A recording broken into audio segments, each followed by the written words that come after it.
서울의 소리 논평 김건희에 의한 김건희를 위한 검찰공화국은 반드시 막아야 한다.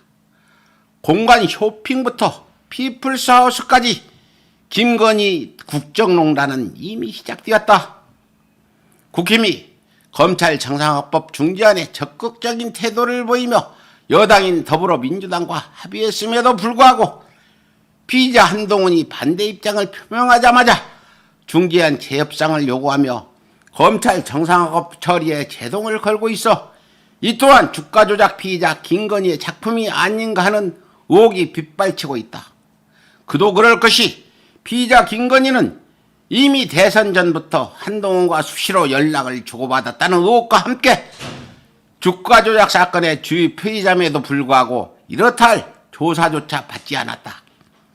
2020년 12월 작성된 당시 검찰총장 윤석열의 징계 결정문에는 한동훈 검사장과 김건희가 얼마나 통화와 문자를 자주 받았는지 기록되어 있다. 한동훈 검사장은 2020년 1월 1일부터 4월 30일까지 징계 혐의자인 윤석열과 397회 징계 혐의자의 배우자인 김건희와 구의 통화했고 2020년 2월 5일부터 4월 30일까지 징계 혐의자인 윤석열과 2330회 징계 혐의자 배우자인 김건희와 332회 카카오톡 메시지를 주고받았다. 검찰 수사팀은 김건희에 대한 단 한 번의 소환 조사도 없이 김건희의 도이치모터스 주가 조작 연루 의혹에 대한 무혐의 결론을 이미 대선 전에 지휘부에 보고한 바 있으며 검찰은 오는 5월 10일에 열리는 20대 대통령 취임식을 앞두고 뒤늦게 소환 조사를 발표했다. 이 또한 윤석열의 취임 전 배우자의 의혹 털기라는 논란을 자아내고 있다. 검찰은 그 사건을 이미 무혐의로 결론지었기 때문이다.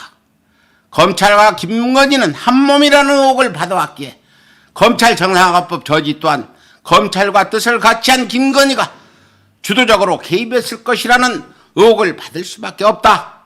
더욱이 김건희는 서울의 소리 이명수 기자와의 전화통화에서 이 기자의 제보를 아무런 꺼리낌 없이 바로 한동훈에게 전해주겠다며 적극적으로 나서는 등 피의자 한동훈과의 친분을 과시한 바 있어 김건희의 의중이 윤석열과 한동훈을 통해 전개되고 있음을 충분히 짐작할 수 있다.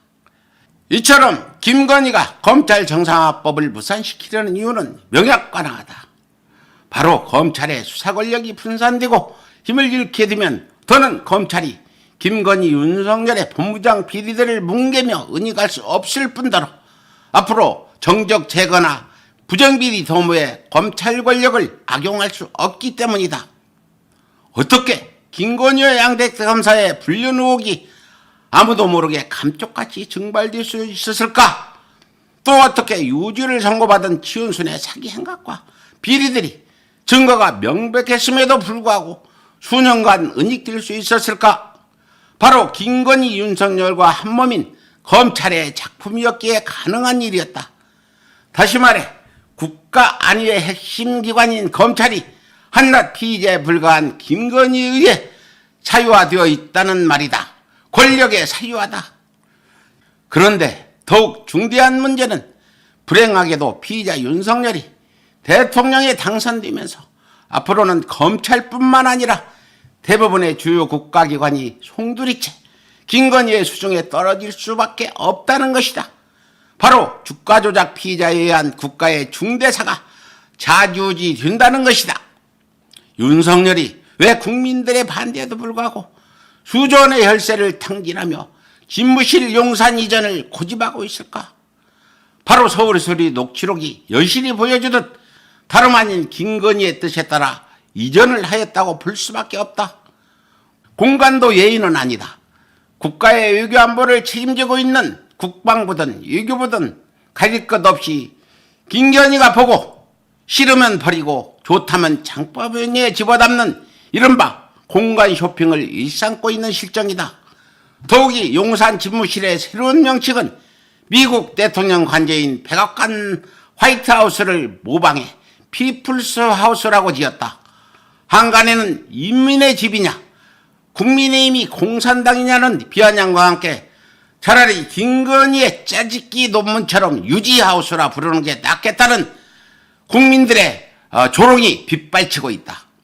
이렇듯 스스로를 일반 무당보다 용하다고 자평하는 대통령 당선자의 저 김건희에 의해 검찰을 비롯한 나라의 중대사들이 좌지우지 되다 보니 한간에서는 우리 대한민국이 김건희에 의한 김건희를 위한 검찰공화국으로 전락한 것이 아니냐는 우려의 목소리가 빗발칠 수밖에 없다. 이른바 바지사장 윤석열을 활용한 김건희의 검찰 장악은 한날 시작에 불과하다. 당선자 윤석열 뒤엔 무속인이라 해도 어색하지 않은 김건희가 있고 그 뒤엔 또 다른 사이비 무속인들이 버티고 있다. 다시 말해 대한민국의 운명이 일부 사이비 무당들의 구판 위에 이태롭게 놓여 있는 것이다. 따라서 민주당은 작금의 검찰 정상화법 처리를 통한 검찰 개혁의 속도를 내는 한편 한치의 예의도 없는 철동 같은 인사청문회로 범법자 내각들을 가차없이 걸러냄으로써 김건희의 국정농단을 사전에 차단해야 할 것이다. 이상 서울의 소리 논평이었습니다. 초심 백은종, 그 투쟁의 기록 개벽이 출간되었습니다. 개벽은 이명박이 대통령으로 당선된 직후부터 시작되어 구속되기까지의 여정을 기록한 안티 이명박 투쟁의 역사입니다.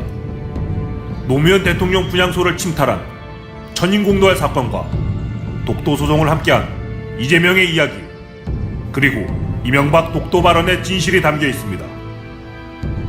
이재명을 저격한 김부선의 실체가 궁금하십니까? 윤석열 검찰이 백은종을 사찰한 이유가 궁금하십니까?